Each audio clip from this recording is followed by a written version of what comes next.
Hi everyone, welcome back to Connie's English. If you're new here, I'm Connie, and I love talking about language learning, teaching, and everything in between. Today, I want to take you all the way back to where it all started, my very first English lesson as a teacher. Spoiler alert, I was way more nervous than my student. Now, let me ask you something. Have you ever tried something new and felt super nervous? Maybe speaking English for the first time?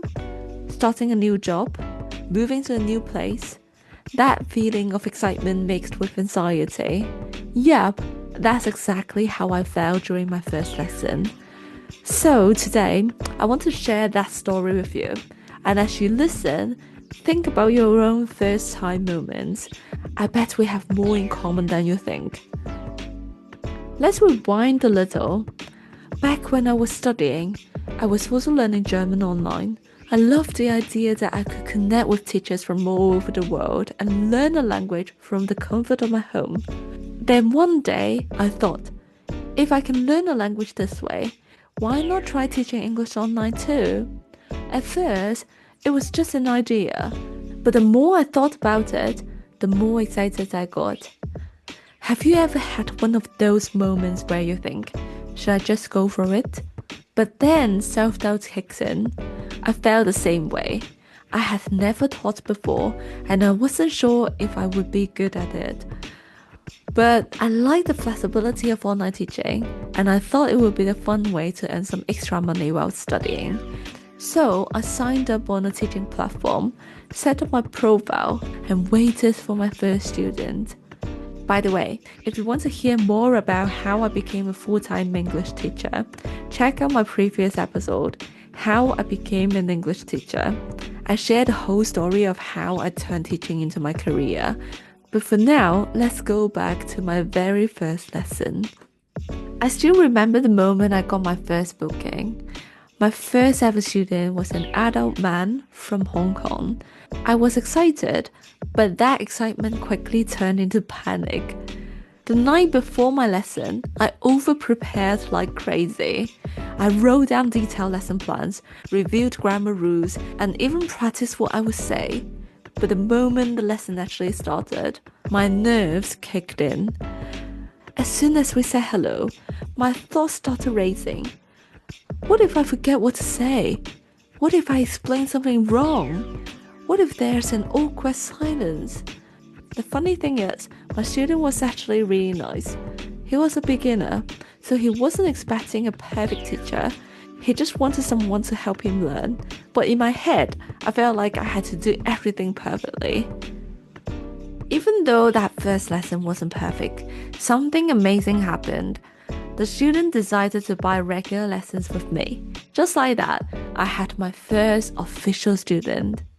That moment gave me a huge confidence boost, and I started teaching more and more. But very quickly, I realized something important. Knowing English and teaching English are two completely different things.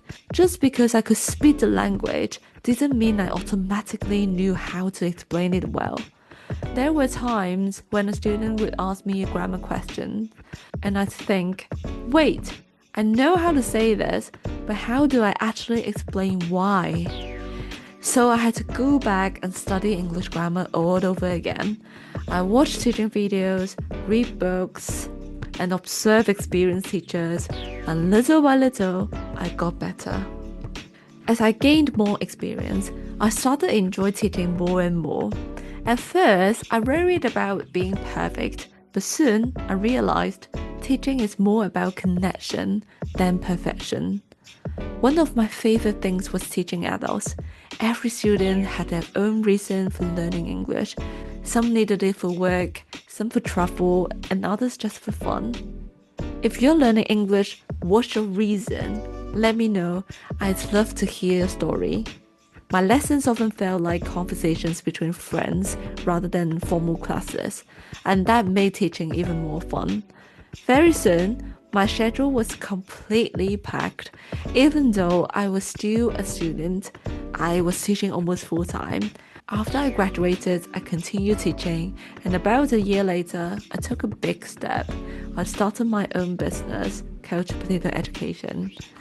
Looking back, my first lesson was just the beginning of an incredible journey. Here are a few key lessons I learned. First, it's okay to be nervous. Your first time doing anything new will feel uncomfortable, but that's how you grow.